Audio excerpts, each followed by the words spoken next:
अस्सलाम वालेकुम। वालेकुम अस्सलाम। सो अब्दुल्ला, आप ज़रा अपना इंट्रोडक्शन देंगे कि आप किस हवाले से काम करते हैं और अपना थोड़ा बैकग्राउंड के बारे में बताएँगे? अ, जैसे कि ज़ुएब, मैं एनजीओ इंडस्ट्री के अंदर पिछले 14 साल से काम कर रहा हूँ और जब मैं 15 साल का था तब मैंने फाउंडेशन फाइटिंग पॉवर्टी जो है वो फाउंड करी थी। तो that's a non profitable venture basically NGO. तो वो तो एक चीज़ है जो हम पूरे पाकिस्तान में कर ही रहे हैं। लेकिन इसके अलावा मैं फाइनेंशियल बैकग्राउंड से मेरा वाबस्तगी है और दीगर बैंक्स के अंदर जो है मैं सी क्लास, लाइक सिंध बैंक के अंदर मैं चीफ़ कंप्लाइंस ऑफिसर रह चुका हूँ, पाक ओमान के अंदर चीफ़ फाइनेंशियल ऑफिसर। और अभी रिसेंटली हमने जो है अपना एक फाइनेंशियल इंस्टीट्यूशन भी ओपन किया है जिसका नाम है ब्रिजमार्क। तो सो आप उसमें ब्रिजमार्क में वैसे आपकी as a designation CEO. As a CEO. Yes. Great. तो आपकी क्या में एजुकेशन क्या है? यार मेरी education is ACCA and pretty much 2-3 bachelors हैं, 2-3 मास्टर्स हैं। पढ़ाई का कोई इतना शौक था नहीं लेकिन ये हो गई। नहीं, पढ़ाई का शौक नहीं था और इतनी ये ज़्यादा हो डिग्रीज़ हो गई। गई। बिल्कुल ऐसे ही।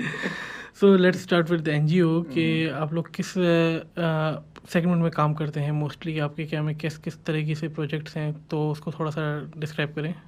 यार पाकिस्तान की जो करंट सिचुएशन है ना, तो उसके अंदर अब डिस्क्राइब करना बहुत मुश्किल हो जाएगा कि कोई एक सेगमेंट पे काम करना, क्योंकि आपके पास मेरे ख्याल से आपने भी इसके ऊपर पूरा काम किया है। कोविड के अंदर आपका बड़ा शानदार काम था। तो थैंक यू। वेलकम। तो बल्कि हमने साथ मिलकर भी बहुत सारी जी। चीज़ें करी। तो इस मुश्किल हालात के अंदर कोई एक सेगमेंट पे जो है काम करना बड़ा मुश्किल हो जाता है। तो लोगों की डिफरेंट रिक्वायरमेंट्स आती हैं, उसके ऊपर काम करते हैं। तो ये तो सेपरेट इंडिविजुअल कैपेसिटी के ऊपर काम है। इसके अलावा हम प्रोजेक्ट बेस भी करते हैं एजुकेशन के ऊपर। इनकम हुँ। सपोर्ट प्रोग्राम्स होते हैं, जैसे बेहतर मुस्तकबिल हमारा एक प्रोग्राम है जहाँ पर हम लोगों को बिज़नेस के लिए एंटरप्रेन्योरशिप आइडियाज़ और उनको जो है इन्वेस्टमेंट जनरेट करके देते हैं, माइनर यानी कि माइक्रो फाइनेंसिंग, ताकि वो अपनी इनकम खुद जनरेट करें, खुद का फील हो सके।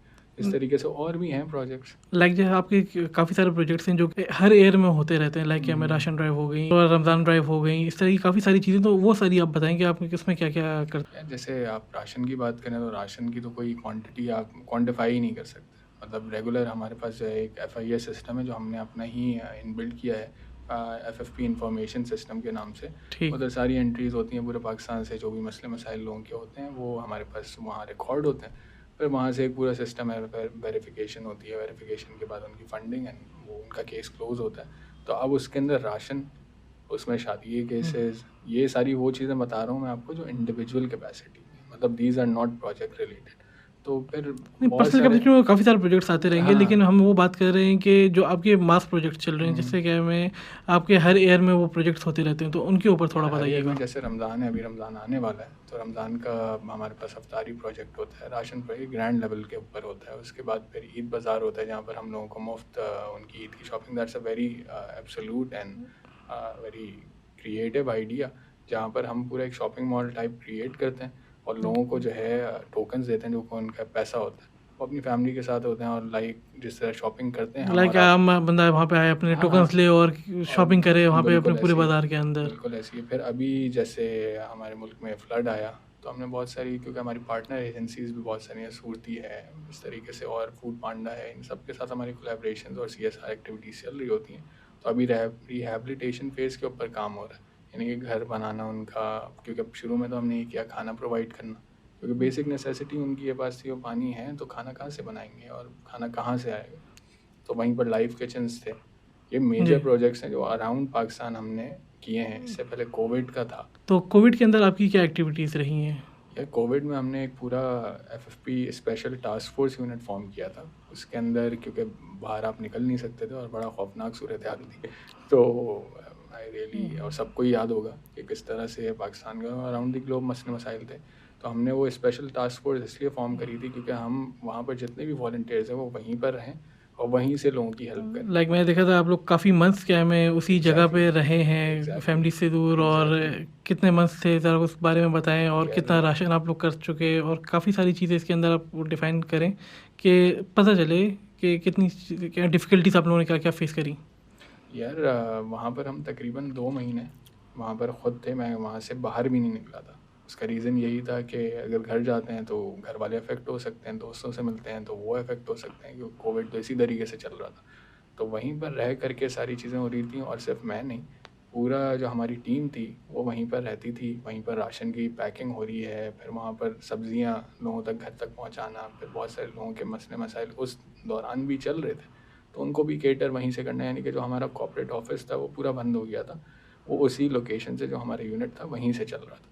तो राशन तो यार मतलब then again we can not count, but still like 16-17 हज़ार राशन ऐसे माशाल्लाह, ही फ्लोट हो गए थे। काफ़ी ग्रेट क्वांटिटी। इवन करीम जो था, क्योंकि करीम उस टाइम पे ऑपरेट नहीं कर रहा था, तो करीम के साथ उन्होंने हमारे साथ कोलैबोरेशन करी थी, वो उन्होंने अपने राइडर्स को भेजा, और हमने जो, चूँकि हम ये कर रहे थे कि लोग हमारे पास आके राशन नहीं रिसीव करें, हम आपको डोर स्टेप पे देंगे ताकि आप बाहर भी ना निकलें, वरना वो एक अलग कोविड के मसले मामला। में था। हाँ, तो हम अब राइडर्स की हमारे पास नीड थी, तो वो करीम के राइडर्स, फिर बाइकिया के, तो वो लोग भी थे, तो एम्प्लॉयमेंट भी हमने वहाँ पर जनरेट करी, क्योंकि लोगों के पास दुकानें नहीं खुल रही हैं, जो रोज़ का मजदूर है वो कहाँ से पैसे कमाएगा। तो इसके साथ में मेडिकल की अभी काफ़ी सारी चीज़ें चल रही थी, जिसमें पीपी बिल्कुल, किट्स एंड एवरीथिंग वाज बिल्कुल, देयर। उसमें तो आपका भी काफ़ी बड़ा किरदार है भाई। बहुत सारी कराची के अंदर ख़ास तौर पे जो मास्क N95, क्योंकि ये एक बड़ा बिज़नेस का जो है ना एक इम्पैक्ट स्टार्ट हो गया था कि क्या मैं इसको संभाल के रख रहे थे, क्या मैं वेयर हाउसेस बिल्कुल, में भरे हुए थे बिल्कुल, N95 मास्क के, इसके रेट्स ऊपर जा मास्क, रहे हैं और लोग इसको ज़ख़ीरा अंदोज़ी कर रहे थे। बिल्कुल, मतलब यार इससे बड़ी अजीब सोच आती है ज़हन के अंदर कि हम बोलते हैं कि यार हुक्मरान करप्ट हैं। मतलब जहाँ पर जिसको फ़ायदा मिलता है वो वहाँ फ़ायदा ले लेता है, तो फिर भाई बातें तो सारी दुरुस्त हैं। पूरे मुल्क में जो टॉप टू डाउन चल रहा है वो सारा सही चल रहा है, तो हर किसी को सोचना चाहिए। कोविड के अंदर भाई मास्क, वो ग्लव्स काफ़ी ग्लव्स का सारी चीज़ें, इतना, हर चीज़ ही शॉर्टेज चल रही थी कि वो एक अलग ही लेवल चल रहा था कि लाइक दुनिया ख़त्म होने वाली है। बिल्कुल ऐसे ही है। अगला कोई वो नहीं है कि अब बच गए तो बच गए, वरना तो सब ख़त्म है। उसमें भी पाकिस्तानी लगे हुए थे उसमें कि पाकिस्तान भाई पैसा कमाएं।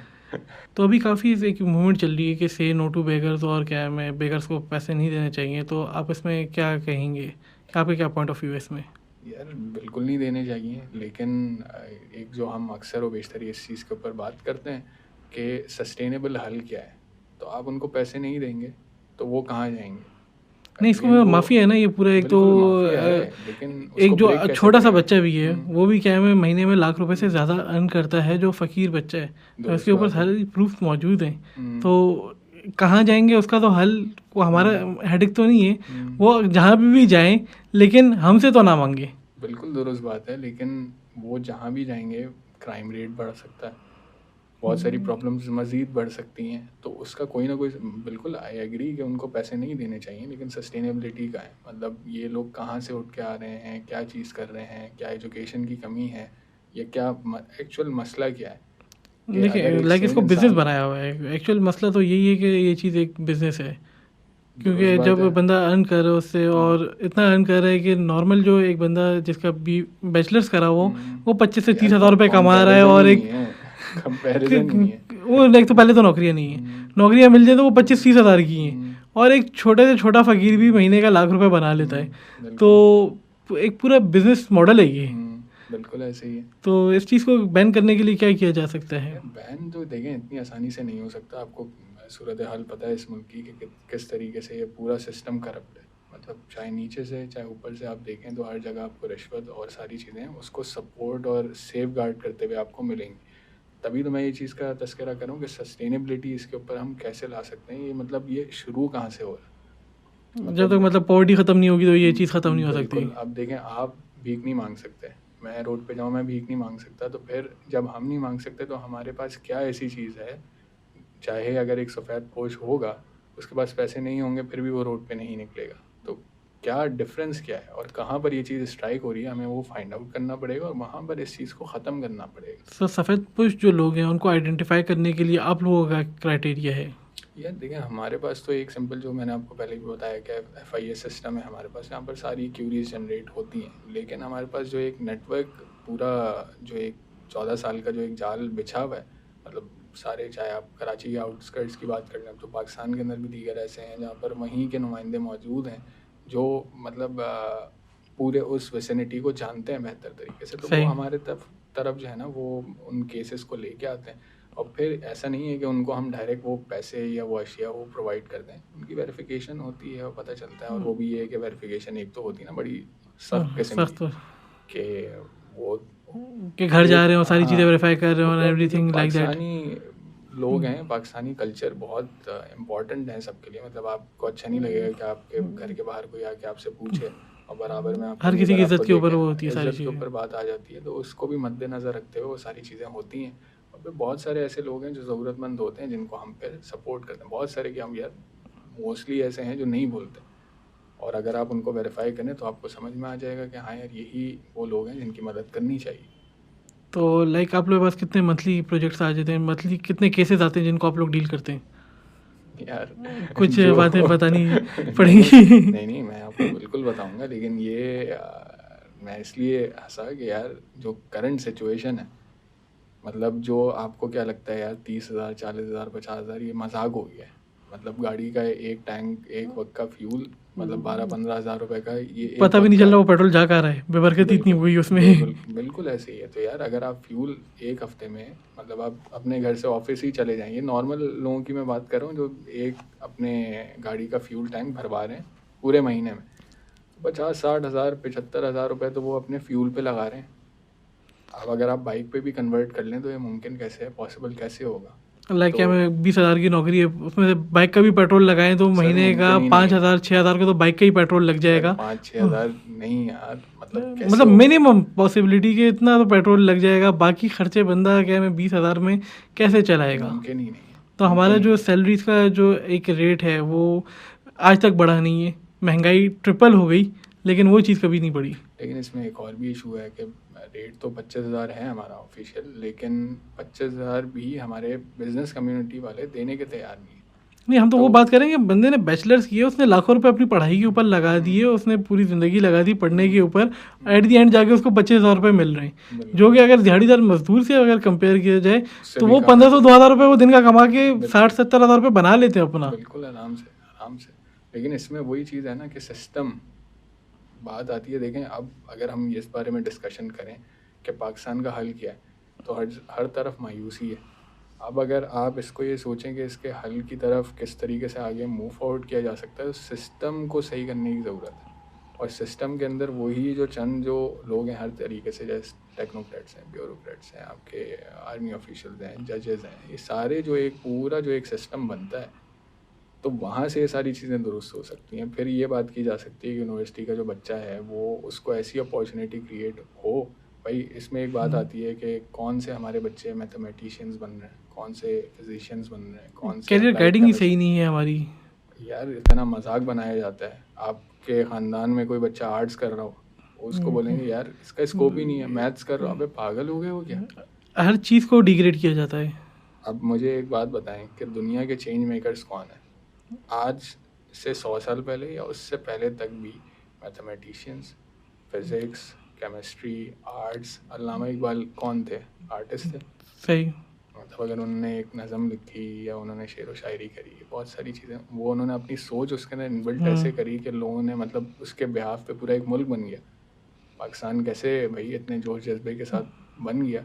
तो वन ऑफ द रीज़न ये सारी चीज़ें हैं ना। कैरियर गाइडिंग प्रॉपर होनी चाहिए और कोई रिस्ट्रिक्शंस नहीं होनी चाहिए। बिल्कुल ऐसी है। रिसर्च के ऊपर हमारा एक स्टडी है कि एमआईटी का जो टोटल बजट है ना रिसर्च पे, एमआईटी का, वो पाकिस्तान के टोटल बजट से ज़्यादा है रिसर्च में। हमारी रिसर्च भी तो काफ़ी कम है पाकिस्तान की। अगर ऑफिशियली मसला रिसर्च यहीं की पर बात की जाए तो प्रोजेक्ट काफ़ी सारे आ जाते हैं लेकिन रिसर्च होती नहीं है, पता होता नहीं है। जो उसके मिनिस्टर्स होते हैं उनको ही नहीं पता होता कि इस प्रोजेक्ट के क्या बेनिफिट्स हैं, क्या सारी चीज़ें, उनको कोई डिटेल्स नहीं पता होती। बिल्कुल दुरुस्त बात है। तो लाइक हम लोग एज एन एनजीओ क्या इम्पेक्ट क्रिएट कर सकते हैं कि जो इस वक्त इन्फ्लेशन चल रही है उसके ऊपर जो गरीब आवाम है उसको कोई रिलीफ मिल सके? देखिए मेरा तो बड़ा ही एक मेरा अपना एक ओपिनियन है कि यार एनजीओ तो एक ऑलरेडी एक सेफ्टी नेट है जो कि हुकूमत के लिए है। तो हम तो सेफ्टी नेट पे कब से गिरे हुए हैं। अगर देखा जाए तो अगर एनजीओस पाकिस्तान में नहीं होती तो सिविल वॉर्स कब की हो जानी थी, अगर ये एनजीओस बिल्कुल ना होती। बिल्कुल दुरुस्त है। लेकिन एक तरफ अगर आप इस सिचुएशन को थोड़ा सा घुमा दें तो एक स्कूल है, उसको एक एनजीओ अडॉप्ट करती है। पाकिस्तानी सिस्टम को अगर बात सही। कर लें तो अगर एक स्कूल को एनजीओ ने अडॉप्ट किया है, उसकी सैलरीज भी वो दे रहे हैं, उसको पेंट भी कर रहे हैं, वो सारी चीज़ें कर रहे हैं, ठीक है। लेकिन देन अगेन सिंध हुकूमत की बात कर लें या पंजाब हुकूमत की या कोई सी भी, तो वो जो पैसा आ रहा है वो अभी भी उनके टीचर्स के अकाउंट्स में क्रेडिट हो रहा है, और यहाँ से आप भी टीचर्स अपॉइंट कर रहे हैं, वही स्कूल की रेनोवेशन और उसकी सारी चीज़ों के ऊपर काम कर रहे हैं, लेकिन पैसा किसका है जो वो इसके ऊपर लग रहा है? Tax payer. Tax tax payer का पेयर कौन है? हम और आप। टैक्स भी दे रहे हैं, साथ में क्या है, मैं हम लोग बिल्कुल एक सपोर्ट भी दे रहे हैं कि स्कूल भी चलें ताकि बच्चे भी पढ़ सकें। बिल्कुल। अब यहाँ पर एक बात आती है ना कि देखें, आपने टैक्स दिया, हुकूमत के पास चला गया, हुकूमत ने वही पैसा क्रेडिट किया उस टीचर को जो वो स्कूल भी नहीं जा रहा, ठीक है, और फिर आप उसी टैक्स पेयर के पास गए कि यार मुझे डोनेशन दे दें, उसने डोनेशन भी दे दी, वही डोनेशन वो स्कूल पे भी लग रही है। तो जहाँ पर 1 रुपये लगना चाहिए था वहाँ 2 रुपये लग रहा है। अब ये 1 और 2 रुपये की बात है, यहाँ पर अरबों खरबों रुपए की बात है। सही तो बात ये है, सेफ्टी बिल्कुल। नेट जो हुकूमत को एनजीओज प्रोवाइड करती हैं, मतलब राशन देना हमारा काम नहीं है।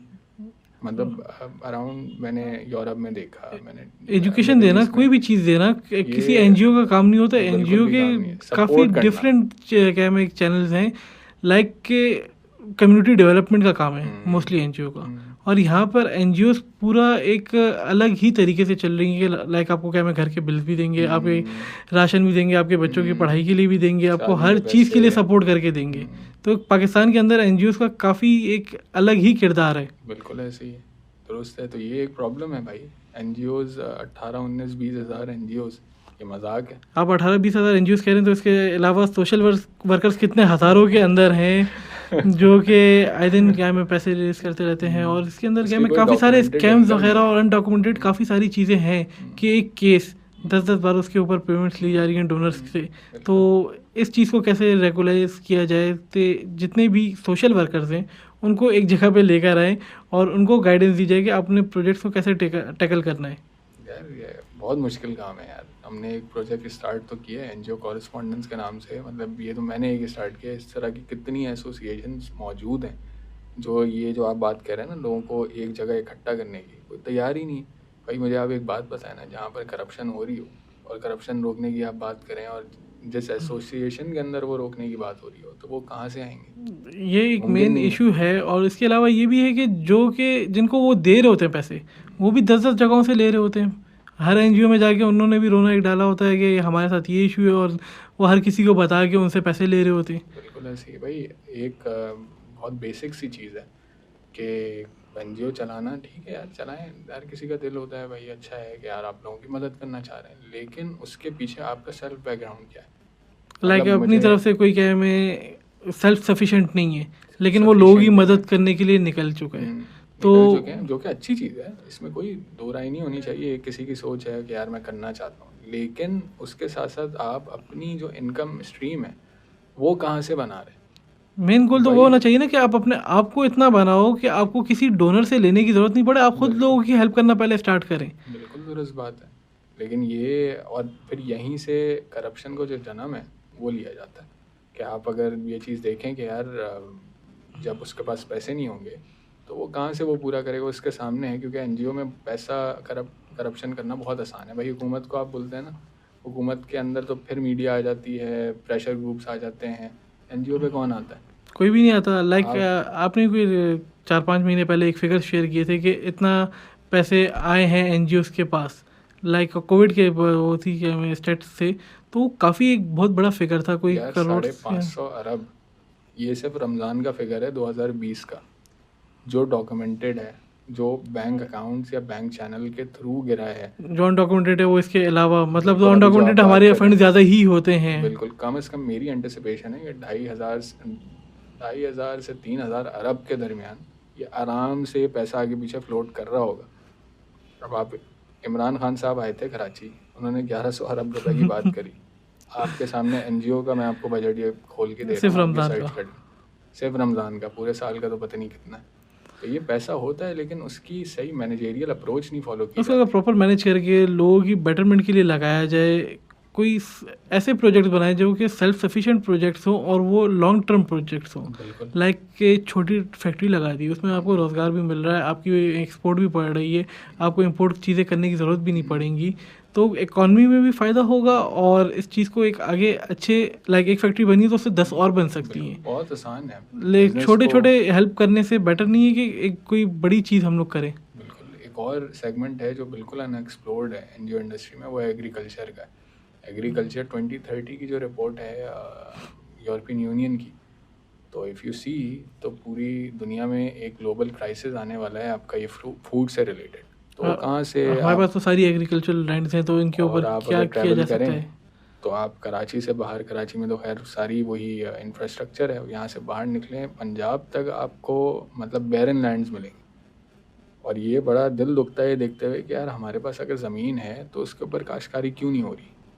वहाँ पर और भी बातें जनरेट होती हैं कि यार हुकूमत सपोर्ट नहीं करती, या पानी नहीं होता, या जो सीड्स होती हैं तो वो उनको तो सपोर्ट, अब इस एनजीओ इसको सपोर्ट कर सकती है। तो इस चीज़ को कैसे क्या है हम लोग टैकल कर सकते हैं, और इस चीज़ को कैसे हम लोग आगे बढ़ा सकते हैं? क्या इसके भाई तरीक़ेकार होंगे? इसमें बहुत अच्छे तरीके से कर सकते हैं, ये कम्प्लीटली अनएक्सप्लोर्ड है। आप जिस कराची की भी एनजीओ से बात करें वो बात करेंगे राशन की, वो राशन के बात अलावा तो हमारा करेंगे एनजीओ में टॉपिक ही नहीं है, राशन बिल्कुल कितना करा भाई है, बस इसको सिर्फ राशन वही दे दिया, राशन। उसको राशन दे दिया, ये कर दिया। चाहे वो टॉप एनजीओ हो, भाई आप ज़फ़र अब्बास की भी अगर बात सुनेंगे, आप राशन देना है, राशन देना है। लेकिन जो इंडस्ट्री की आपने बात करी, इंडस्ट्री लगाना एक हल है, इंडस्ट्री की बात कर लें, कोई एग्रीकल्चर कर लें, तो कितने सारे आप भाई हम एक एग्रीकल्चर कंट्री होने के बावजूद सारी चीज़ें इंपोर्ट करते हैं। यही तो है, ये कुछ समझ में आता है कि ये कोई एक काबिल कौम ये कर सकती है, हमारी लेकिन हम माचिस से करते हैं। लेके चप्पल से लेके हर चीज़ तक इंपोर्ट होती है। जबकि हमारे अनफॉर्चुनेट है ये। पड़ोसी ममालिक को देखें तो वहाँ पे मोबाइल की प्रोडक्शंस भी बन रही हैं, वहाँ पे हर एक चीज़ क्या है वो खुद बना रहे हैं बिल्कुल। वो। और पाकिस्तान को कंपेयर किया जाए तो हम लोग कुछ बना ही नहीं रहे, हम तो सिर्फ इंपोर्ट्स पे ही जी नहीं रहे। नहीं बना रहे हैं, हमारा एक चीज़ सिर्फ बना रहे हैं भाई, बातें बना रहे हैं। हम बातें बना रहे हैं सिर्फ, और इसके अलावा हमारी इंपोर्ट्स के अंदर भी अगर सिर्फ देखा जाए तो क्या है, डेनिम्स, अपैरल्स हैं, कपड़ा हम लोग सिर्फ एक्सपोर्ट करते हैं एक बड़ी क्वांटिटी के अंदर। इसके अलावा हम लोग कुछ एक्सपोर्ट करते ही नहीं। अगर बात की जाए तो एक्सपोर्ट के अंदर हम लोग, हमारी जो माइंस हैं, हमारे जो ओर्स हैं, जो नेचुरल रिसोर्सेज हैं, अगर उनको ही प्रॉपर्ली डॉक्यूमेंटेड एक्सपोर्ट करना शुरू कर दें तो पाकिस्तान का कर्जा ख़त्म ही हो जाना है। बिल्कुल हो जाएगा यार। कर्जे से मुझे बात याद आई कि अभी कतर का जो टोटल एक्सपेंस था इस पूरे वर्ल्ड कप के अंदर, तो वो था अराउंड $270 बिलियन, तकरीबन इतना ही था। जो पूरी आपकी अगर जो मुस्लिम वर्ल्ड है उसकी अगर बात करें तो उनके लोन हैं तो तकरीबन $212 अरब है पाकिस्तान को मिला के। पाकिस्तान को मिला के। तो उन्होंने हमारे लोन से भी ज़्यादा क्या में सिर्फ एक नुकसान किया, वर्ल्ड कप लगाया। $270 अरब लगा के। आप उसकी पूरी रिसर्च स्टडी देखिएगा, $75 अरब उन्होंने कमाए। जो भी होटल्स को गए होंगे, डायरेक्ट हुकूमत को नहीं मिला होगा, मतलब इनडायरेक्टली इकोनॉमिक बेनिफिट जो होता है उस तरीके से। तो तकरीबन $205 अरब का नुकसान हुआ उस वर्ल्ड कप के अंदर कतर को। तो इससे काफ़ी सारी चीज़ें सेटल हो सकती थी। सेटल किया यार, पूरा मुस्लिम वर्ल्ड एक अलग से निकल कर आ जाता, आगे से आ जाता भाई, लोन हट गए हैं, अब हम एक अलग लाइन के ऊपर हैं। तो आप ये सोचें ना कि यार ये कितना बड़ा इम्पैक्ट क्रिएट हो जाता। तो पाकिस्तान का जो लोन है वो इतना बड़ा प्रॉब्लम नहीं है। अभी डॉलर्स की जो बात आप अगर देख लें तो डॉलर्स, आवाम का जो ट्रस्ट डेफिसिट है हुकूमत के ऊपर, आवाम के पास आपको लगता है कि इतना डॉलर नहीं होगा। शादियों में डॉलर उड़ रहे हैं, कवालियों में उड़ रहे हैं डॉलर, और आईएमएफ के पास नहीं जा रहे, ये हमारे लोन्स नहीं जा रहे। क्योंकि ट्रस्ट डेफिसिट है ना हुकूमत पे। कोई ये एक मेरा ओपिनियन है, आवाम इतनी परेशान हो गई है। अभी इमरान खान साहब भी आ जाए ना तो आवाम उन पे भी ट्रस्ट करने के लिए तैयार नहीं होगी। किसी पे ट्रस्ट हो अब करने के, हर किसी को ट्राई कर लिए, तो अब ट्रस्ट करने का कोई मौका देना ही नहीं चाह रहा कि हम किसको मौका दें। दुरुस्त बात है, ये तो प्रॉब्लम है। जब तक क्या है, मैं कोई ऐसी हमारे अंदर मूवमेंट चेंज की नहीं आएगी तब तक मुझे नहीं लगता कि पाकिस्तान का कोई हल निकल सकेगा।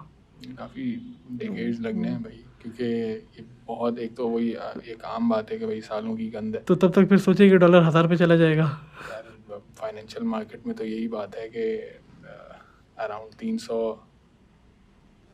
तो क्या मतलब ओपन मार्केट देखो तो 300 के करीब ही चल रहा है, 295 और 300 के टच करता ही रहता है। तो जो हमारी बैंक रेट्स हैं उसके ऊपर तो डॉलर आपको मिलता ही नहीं है। ओपन मार्केट की ही बात करेंगे हम लोग, कभी भी क्या है, डॉलर का मुझसे कोई रेट पूछते हैं तो हम लोग ओपन मार्केट देखते हैं, क्योंकि डॉलर मिलना वहाँ से। कभी भी क्या है, हमें बैंक से डॉलर मिलेगा ही नहीं, तो बैंक रेट देखने का फ़ायदा नहीं। नुकसान है उनको, क्योंकि बैंक को देखें, बैंक तो हर चीज़ के अंदर अपना फ़ायदा ही देखता है ना, रिस्क फ्री चलता है, तो वहाँ अपना नुकसान कैसे करें। तो आई एंटिसिपेट कि भाई 350 तो बहुत जल्द है, और बहुत सारे बैंक्स हैं तो इसकी बुकिंग भी ऑलरेडी कर ली है। बुकिंग इन अ सेंस कि वो जो फॉरेन एक्सचेंज या गेन और लॉस की एक वर्किंग होती है जो हर इंस्टीट्यूशन करता है जिनका काम फॉरेक्स से होता है रिलेटेड, तो तो उन्होंने तो बुक करा हुआ है भाई उसकी बैंकिंग की बात प्रोविजनिंग। कर लेते हैं कि लाइक आपका जो प्रोजेक्ट है, जो आपकी कंपनी है ब्रिज मार्क के नाम से, तो आपके उसके अंदर क्या क्या फैसिलिटीज़ प्रोवाइड कर रहे हैं, क्या क्या आपके सोल्यूशंस हैं, उसके बारे में थोड़ा बताइएगा। यार जो अभी हमने मसलों की बात करी है ना, one of the solution is with bridge mark, क्योंकि इसका विजन मेरा ये है कि 3 या 4 साल के अंदर मैं इसको पाकिस्तान का एक बैंक बनाऊँ। और इसका मोटिव ये है कि बिज़नेस कम्युनिटी वो नहीं जो बड़े बड़े ग्रुप्स हैं, जो नॉर्मल लोग हैं जो बिज़नेस करना चाहते हैं, जो बिज़नेस ऑलरेडी कर रहे हैं, लेकिन कुछ वसाइल की वजह से वो रुके हुए हैं कि यार अब कितनी छोटी सी बात है यार, 10 लाख रुपए के लिए आपकी एक चीज़ रुक जाती है। सही। अब अगर उसको मैं वो 10 लाख रुपए प्रोवाइड कर दूँ सिंपल टर्म्स, तो वो कितना आगे बढ़ जाएगा। तो इसका एक बेसिकली जो मोटिव है ब्रिज मार्क का वही है कि जो एंटरप्रेन्योर्स हैं, जो करंट बिजनेसमैन हैं, जो काम कर रहे हैं, जो कोई 10 मिलियन, कोई 20 मिलियन पे कर रहे हैं, कोई 50 मिलियन, किसी एक फैक्ट्री है उसकी टोटल वैल्यूएशन 10 करोड़ रुपए की है, लेकिन उसको तब भी कैश फ्लोज इशूज़ हैं।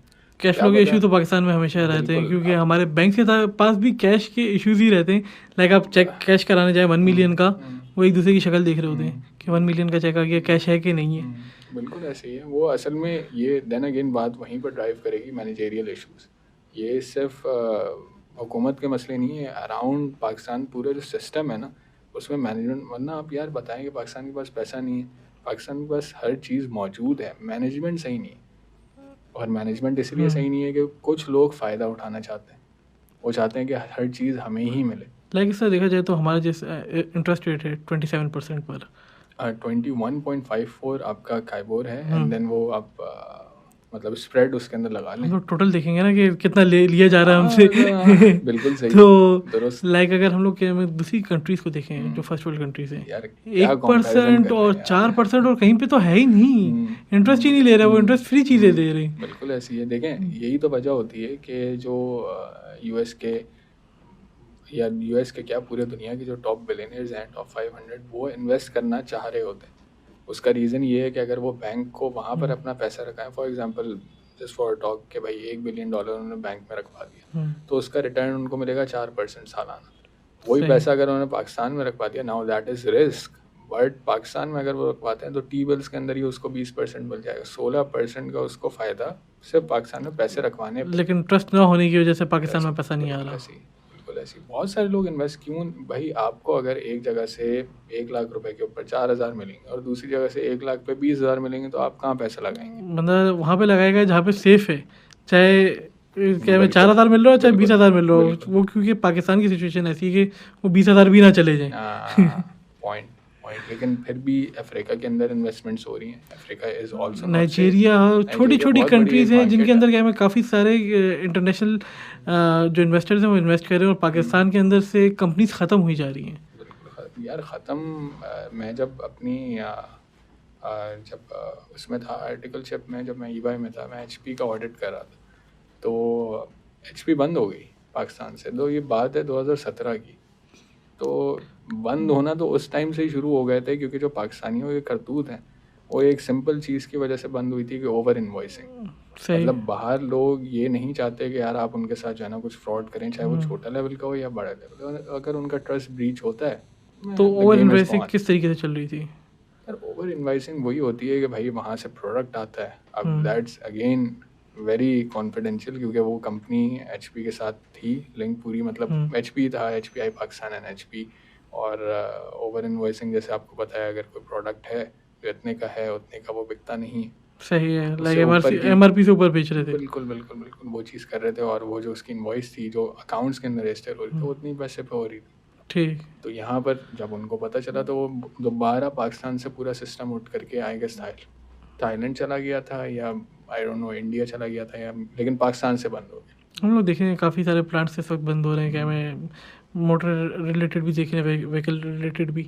इसके अलावा क्या में हमारे काफ़ी सारे स्टार्टअप्स यहाँ पे आए थे, लाइक जिन पे गाड़ियों की सेल परचेज वगैरह थी, तो वो सारी भी काफ़ी सारी चीज़ें बंद हो गई। कार फर्स्ट थी आई थिंक, या कोई दूसरी कंपनी थी, एयरलिफ्ट बंद हो गई। इस तरह एयरलिफ्ट के साथ एक और भी कंपनी थी, वो भी बंद हो गई। तो जो इंटरनेशनल इन्वेस्टर्स हैं जो कि सिलिकॉन वैली है, तो सिलिकॉन वैली एक पाकिस्तान से बिल्कुल बैक कर गई है।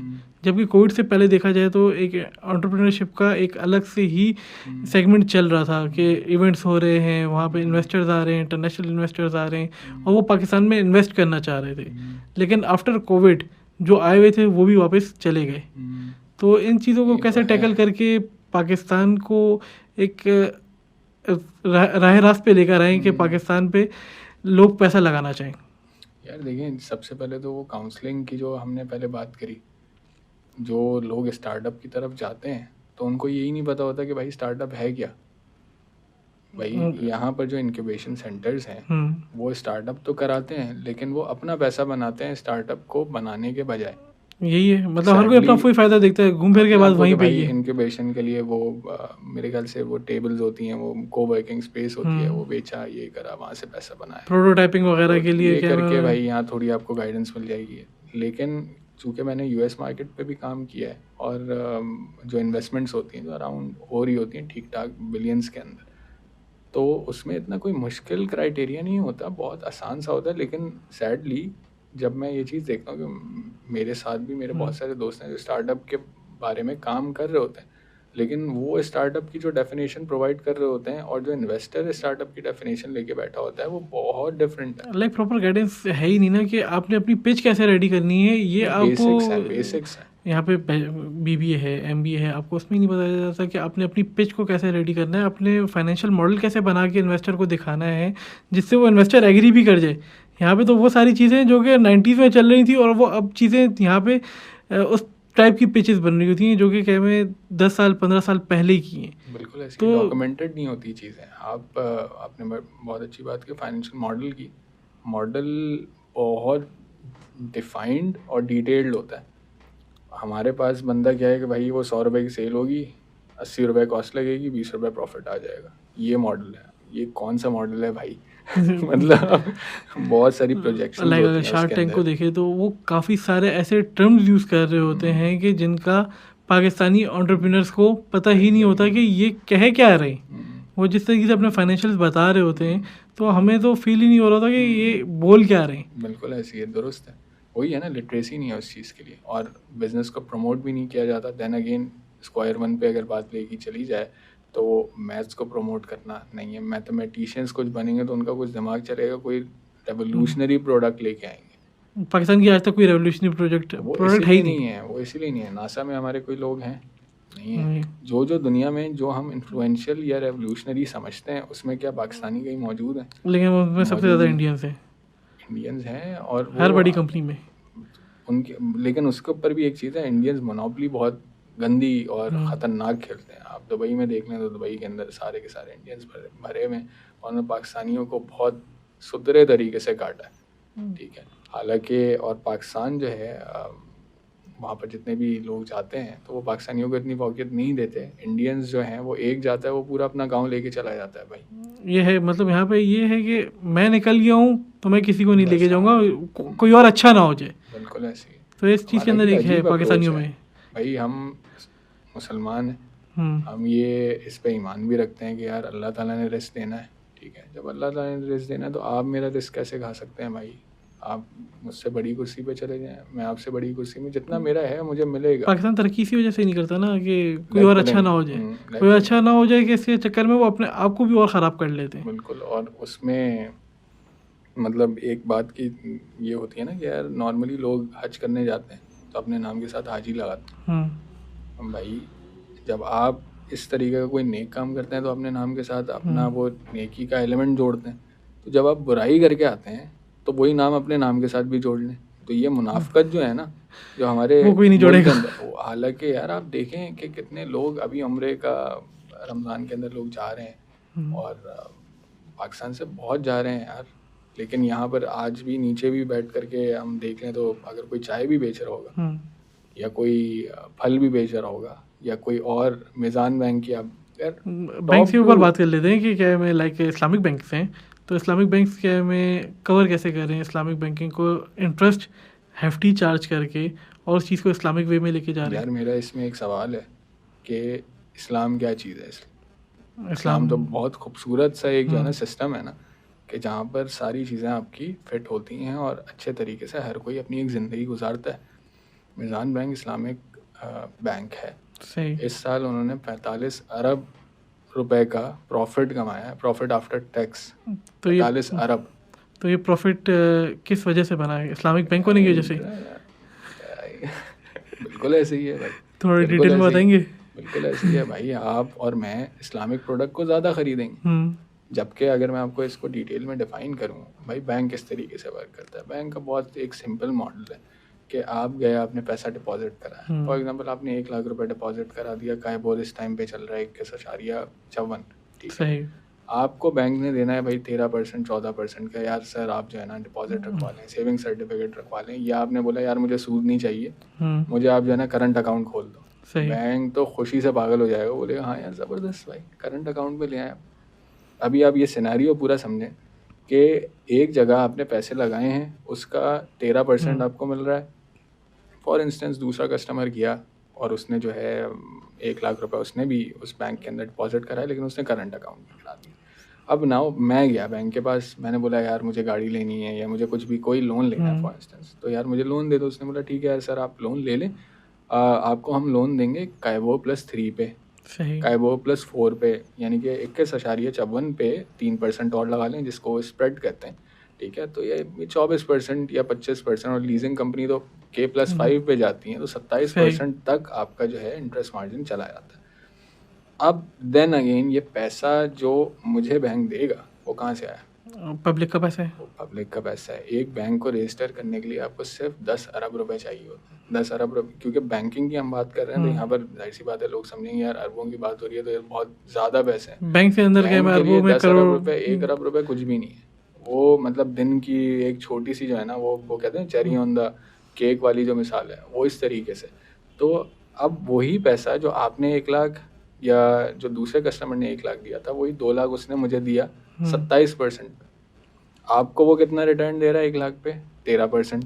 14% बचे उसको वहाँ पर स्ट्रेट। और इस्लामिक पे दे ही नहीं रहा। इस्लामिक नहीं, करंट करंट अकाउंट पे तो वो कुछ भी उसको नहीं दे रहा ना, तो वहाँ पर तो स्ट्रेट उसको कितने बचे? 27%। ऑपरेशनल कॉस्ट कितनी होती है भाई बैंक की? अगर यहाँ पर 10 अरब पे भी अगर आप इतना इंटरेस्ट लगाएं तो भाई 1% 2%, ये मैक्स मैं बता रहा हूँ, क्योंकि स्प्रेड जो होता है ना वो ऑपरेशनल कॉस्ट के लिए ही होता है। सही। ऑपरेशनल कॉस्ट को कवर करने के लिए और फिर अपना प्रॉफिट। स्प्रेड जो है वो ऑपरेशनल कॉस्ट को कवर करने के लिए।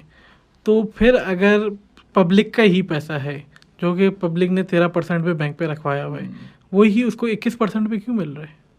भाई ये वाइट कॉलर क्राइम जो होता है ना, तो वो यही है। मतलब बैंक को कोई भी नहीं बोलता कुछ, ना कोई बोलेगा। पूरी दुनिया में यही चल रहा है। ये पाकिस्तान की सिर्फ एक मिसाल नहीं है, यूएस के अंदर पहला इस्लामिक बैंक खुल रहा है। सही। क्यों खुल रहा है? मतलब दैट्स सरप्राइजिंग ना कि भाई वहाँ क्यों कोई खोलेगा Islamic bank, but still they no there is a huge market.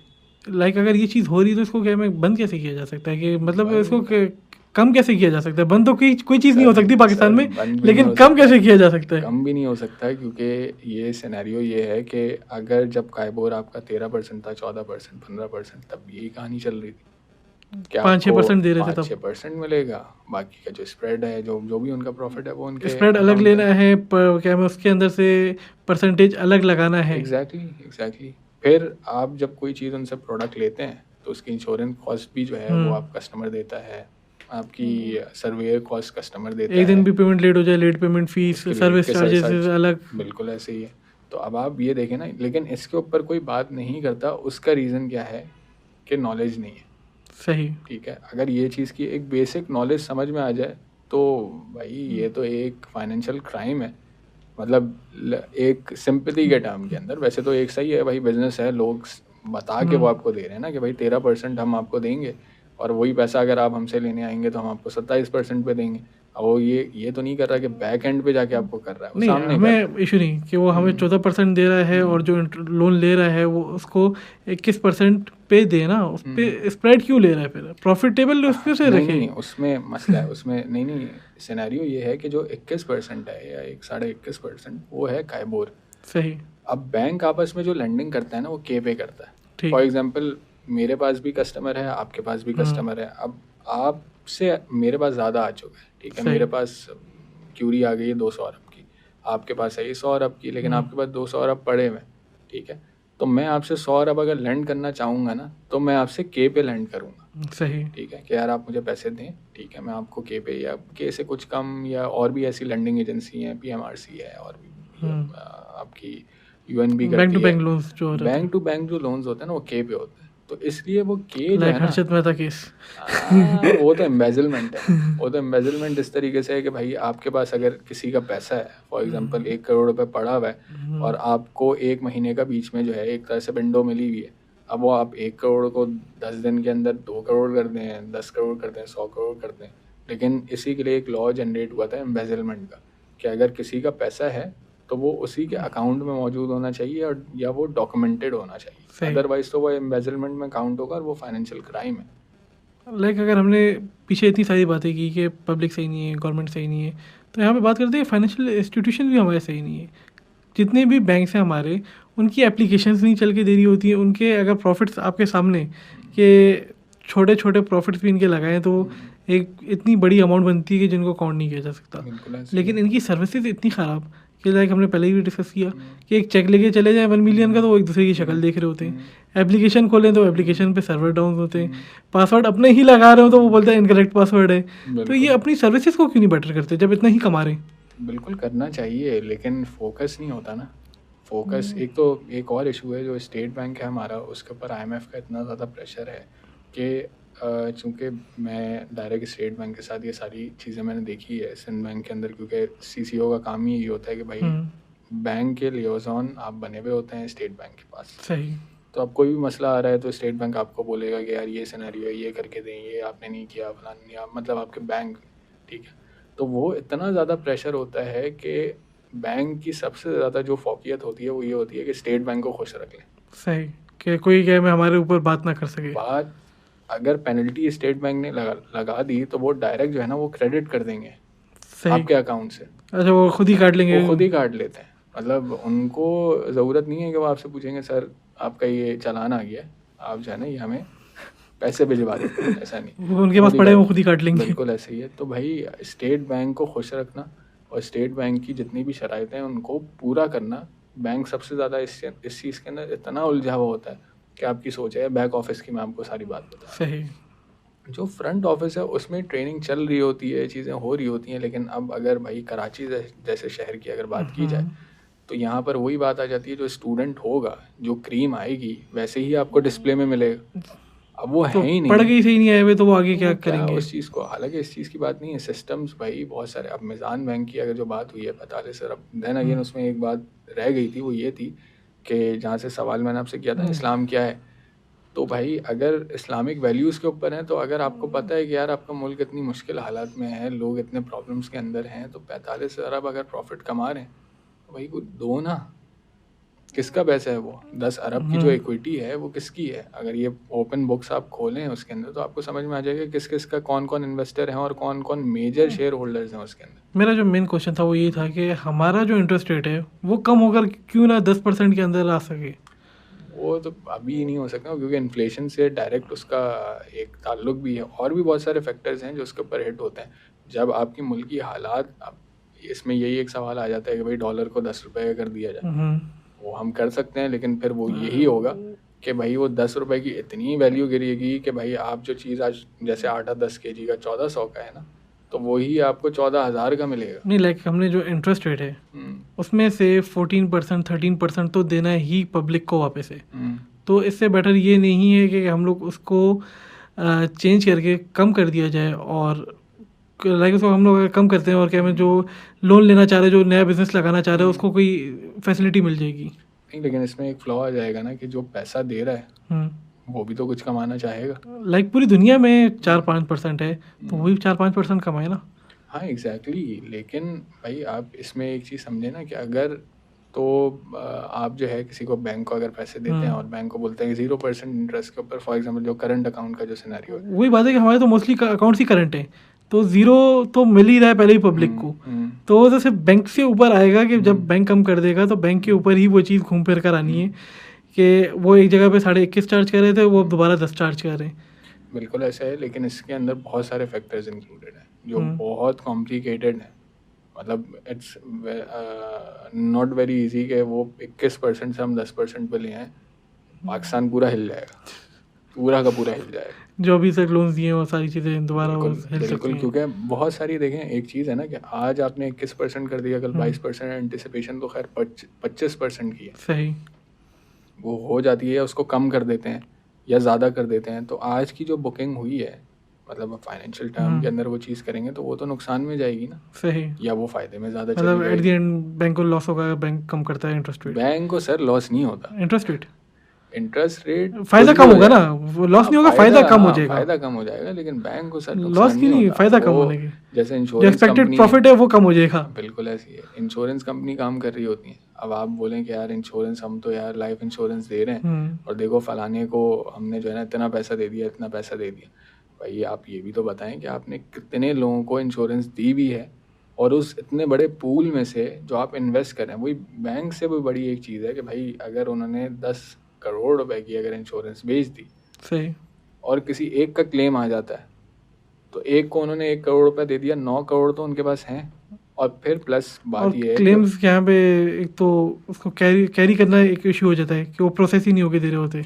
वो एक अलग मसला है पाकिस्तान में, वो कि कस्टमर को जो है ना वो सही तरीके से फैसिलिटेट नहीं करना, ही नहीं आपका जो है ना अभी पूरा नहीं हुआ है, या अभी आपको पूरी प्रीमियम भरना है, उसके टर्म्स बाद एंड जाके कंडीशन के होगा। अंदर इतना घुमाया होता है घुमा कि देते वो देते ही नहीं है क्लेम। बिल्कुल ऐसे ही है। हालांकि अगर प्रॉपर्ली भी करें ना तब भी इंश्योरेंस इंडस्ट्री बहुत प्रॉफिटेबल है। तो इस वजह से तो लोग इंश्योरेंस करवाते ही नहीं है, क्योंकि क्लेम्स प्रॉपर्ली मिलते ही नहीं है। जब यार प्रॉपर मुझे क्लेम्स मिले इसमें और तो फिर हर कोई हर चीज़ की इंश्योरेंस करवाएगा। बिल्कुल लाइक इन इंडिया मोबाइल तक की इंश्योरेंस है, हर चीज़ की इंश्योरेंस हो जाती है। यहाँ पर पाकिस्तान में देखा जाए, अगर गाड़ी बैंक से ली जा रही है तभी वो इंश्योरेंस है, क्योंकि वो बैंक की रिक्वायरमेंट है। बिल्कुल इसके अलावा इंश्योरेंस दूसरी जगहों पे हमारा काम ही नहीं आ रहा होता। नहीं, बिल्कुल दुरुस्त बात है, लेकिन यहाँ पर एक चीज़ इशू ये भी है कि जो इंश्योरेंस जो अकाउंट मैनेजर होता है वो बेवकूफ़ तब बनाता है ना जब अगले को पता नहीं है। हमारी कौम को फाइनेंशियल लिटरेसी नहीं है। फाइनेंशियल लिटरेसी अगर हो जाए तो भाई ये इंश्योरेंस कंपनी वाले भी बेवकूफ़ नहीं बना सकते, वो तब भी उनको पैसा देंगे और देने के बावजूद भी वो प्रॉफिटेबल होंगे। मतलब इंश्योरेंस का मॉडल इतना ख़तरनाक किस्म का है कि वो आप कितने लोग क्लेम ले लेंगे, हेल्थ के कितने लोग क्लेम ले लेते हैं, लाइफ इंश्योरेंस कितने लोग कराते हैं, कितने लोग लाइफ इंश्योरेंस के क्लेम ले लेते हैं। सही। तो इसकी जो एक्चुअल साइंसेस की जो वर्किंग बनती है तो वो बहुत भाई ठीक ठाक बनती है। तो सर बैंकिंग या फाइनेंशियल वर्ल्ड के अंदर जो है ना पैसे आते हैं, सिर्फ जाते नहीं है। ऐसे ही है। अच्छा, तो लाइक काफ़ी सारी एप्लीकेशंस आई हुई हैं जो कि लोगों को स्कैम कर रही हैं लोन्स के नाम के ऊपर। तो उसको कैसे रेगुलेट किया हुआ है लाइक स्टेट बैंक ने, और ये कैसे चल रही हैं अभी तक पाकिस्तान के अंदर? देखिए, स्टेट बैंक तो बैंक्स को रेगुलेट करता है और स्टेट बैंक का एम्बिट बहुत छोटा सा है, यानी कि बैंकिंग और फाइनेंशियल इंस्टीट्यूशन को जो लोग डिपॉजिट ले रहे हैं, यानी कि जो लोगों का पैसा अपने पास रख रहे हैं, तो उसको वो मद्देनज़र रखता है। फिर बात आ जाती है कि फिर कौन रेगुलेट करता है, तो SECP है जो इनको सबको रेगुलेट करता है। सही। तो ये लाइसेंस तो होते हैं, लेकिन SECP के अंदर भी भाई आप हर चीज़ तो नहीं बता दें कि मैं फ्रॉड करने जा रहा हूँ। नहीं, मैं वो बात कर रहा था कि क्या मैं SECP लोन्स को तो वो करती नहीं है कि लाइक बैंक ही लोन दे सकता है, तो कोई जो छोटी सी कंपनी है वो किसी को कोई लोन दे नहीं सकती। नहीं, यहाँ पर ये एक चीज़ है ना कि जैसे बैंक का एक लाइसेंस है, फाइनेंशियल इंस्टीट्यूशन का है, IFC लाइसेंस अलग है, NBFC लाइसेंस है, ये सारे वो लाइसेंस हैं जहाँ पर लोन दिए जा सकते हैं। तो इनके पास जो कंपनी रजिस्टर्ड होती है वो तो सिंगल मेंबर कंपनी होती है। तो इस बारे में कह रहा था कि स्टेट बैंक एक्शन लेना चाहिए था कि ये चीज़ें रोकी जा सकें। तो अभी तक कोई एक्शन हम लोग देखने में नहीं आया कि आज तक इसमें कोई एक्शन लिया गया हो। काफ़ी साल हो गए, 2 साल से ज़्यादा हो गए। माफिया है ना, अगर आप वो उसकी बात करें कि आपके पास फ़ोन आता है कि यार क्रेडिट कार्ड और डिटेल्स चाहिए, या हम आपके बैंक से बात कर रहे हैं और इस तरह की आपकी जो है, मेरे पास 2-4 दिन पहले एक फ़ोन आया था, वो बोल रहे थे आपकी जो है ना सर वेरिफिकेशन नहीं, ये तो स्कैमर्स हो गए ना, ये तो कर ही रहे हैं स्कैम। हम तो वो बात कर रहे हैं कि जो एड्स चला रहे हैं अपने, जो इन्फ्लुएंसर से भी करवा रहे हैं कि आप लोन लें, लोन लेने के बाद वो अगले दिन आपको कॉल कर दें कि लोन रिटर्न करें, वो भी क्या है उस पर कोई 5-6% ऊपर। बिल्कुल ऐसे ही है। नहीं देखें, अब इस चीज़ को करने के लिए ऑब्वियसली एक प्रॉपर एक चैनल के थ्रू हुकूमत के पास जाना पड़ेगा, यानी कि कोर्ट की तरफ आपको जाना पड़ेगा ताकि ये इस चीज़ को हम देख सकें। अदरवाइज़ ये तो चलता ही रहेगा। लाइक जो कस्टमर होता है उसमें कस्टमर की भी सारा डेटा वो एक्सेस कर लेते हैं एप्लीकेशन के थ्रू, सबसे बड़ा और फिर मसला उनको ये थ्रेट है। करते हैं। सबसे बड़ा मसला ये कि उनकी जो सारा डेटा होता है वो उनके पास आ जाता है, क्योंकि वो स्टार्ट में ही जो है मेरे, क्योंकि मैंने तो यूज़ नहीं किया, लेकिन जो जितने भी रिव्यूज़ या जो भी चीज़ें आई उसमें यही है कि यार वो शुरू में जो है ना एक्सेस मांग रहे होते हैं, और अगर आप वो एक्सेस नहीं देंगे तो वो आगे ही लोन नहीं अप्रूव ही नहीं बढ़ता। करेंगे। हाँ, नहीं, एप्लीकेशन ही आगे नहीं बढ़ता। तो मतलब एक स्टार्ट हो ना कि प्रेफेस आ जाए और फिर आप ये कर सकते हैं और फिर रिजेक्ट हो जाए, वो तो एक्सेप्ट ही नहीं करते कि अगर आप एक्सेप्ट करेंगे, हमें राइट्स देंगे, देन फिर आप आगे बढ़ें। तो यहाँ पर एक बहुत बड़ी वायलेशन है। यहाँ पर मेरे ख्याल से स्टेट बैंक या हाई कोर्ट या इस तरह को जो है, क्योंकि एक पब्लिक मैटर है, ये एक छोटा मैटर तो नहीं है, यहाँ पर मेरे ख्याल काफ़ी से साथ कम लोगों से के साथ कम हो रहा है स्कैम, ये यार रोज़ाना हम लोग देख रहे होते हैं कि हम्म, किसी ना किसी को थ्रेट कर रहे होते हैं और ये काफ़ी ज़्यादा चल रहा है। ये पब्लिक मैटर है, पब्लिक मैटर को कोर्ट के अंदर डील जब तक होना पेटिशन नहीं चाहिए। जाएगी तब तक इनके अगेंस्ट में कुछ नहीं हो रहा। अब मेरा नहीं ख्याल, क्योंकि आई डोंट नो कि इसके पीछे मेरी इतनी कोई खास रिसर्च नहीं है, लेकिन आई थिंक इसके पीछे कोई एक होगा माफिया। माफिया तो तो हर एक चीज़ का है ना, यहाँ पे हर एग्जैक्टली, चीज़ पे जिस चीज़ पे बात करें उस चीज़ पे तो माफिया लाजमी है। बिल्कुल। माफिया के बगैर तो लगता है पाकिस्तान चल नहीं रहा है। हाँ।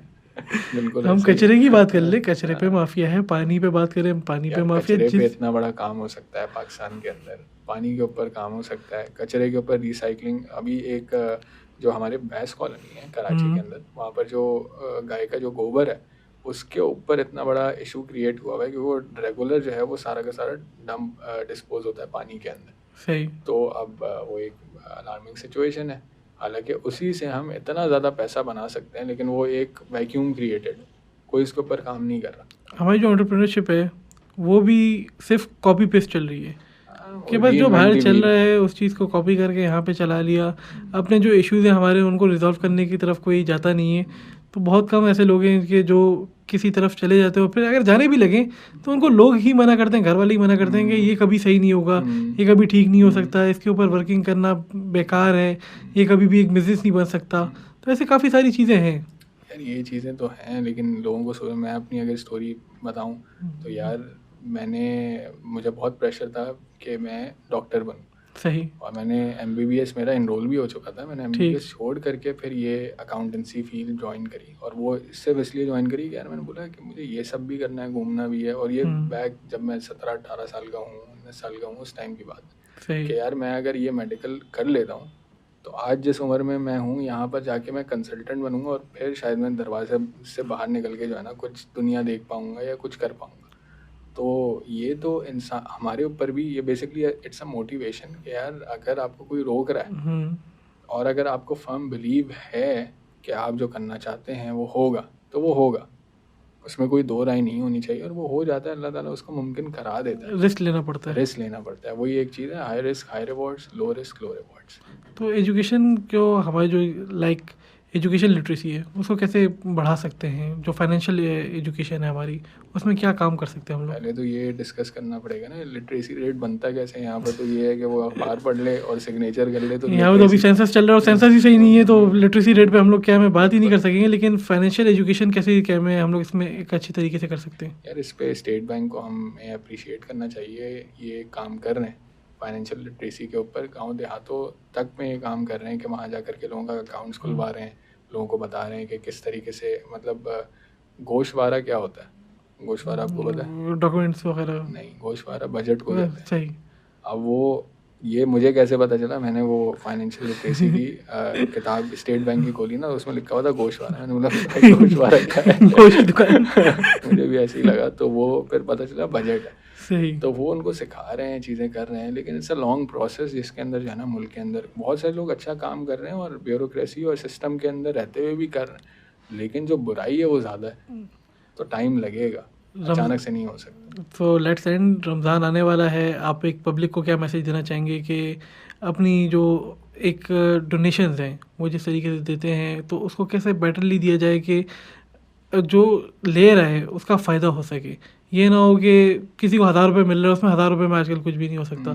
तो कोई एक ऐसे बंदे को मिले कि जिसका पूरे काम भी हो सके। तो इस बारे में आप कोई मैसेज देना चाहें पब्लिक को तो वो आप दे सकते हैं। यार सिंपल सा मैसेज है कि लोग जो हैं वो, आप लोग अपने रिश्तेदारों को, अपने दोस्त अहबाब, अपने जो अतराफ़ के जो लोग हैं उनको देखें और उनको पैसे दें। NGOs, मेरी अपनी ख़ुद की भी NGO है, लेकिन पॉइंट इस के NGOs को आप तब दें जब आपके पैसे पूरे हो जाएं, और ऐसा मुमकिन ही नहीं। तो मैं तो यही मैसेज दूंगा कि आप लोग अपने अतराफ़ में लोगों को देखें और उनकी मदद करें। और अगर आपको नहीं मिलते हैं, जो कि मुमकिन नहीं है, तो भाई आप एफएफपी को भी डोनेट कर सकते हैं। हमारे डिफरेंट प्रोजेक्ट्स होते हैं, हम रमज़ान के अंदर बहुत सारे काम करते हैं राशन और लोगों की मदद के लिए। डिफरेंट एस्पेक्ट के अंदर हमारी वेबसाइट पे आप देख सकेंगे। तो आप हमें सपोर्ट भी करें और अपने अतराफ़ में लोगों को देखें पहले। Thank you.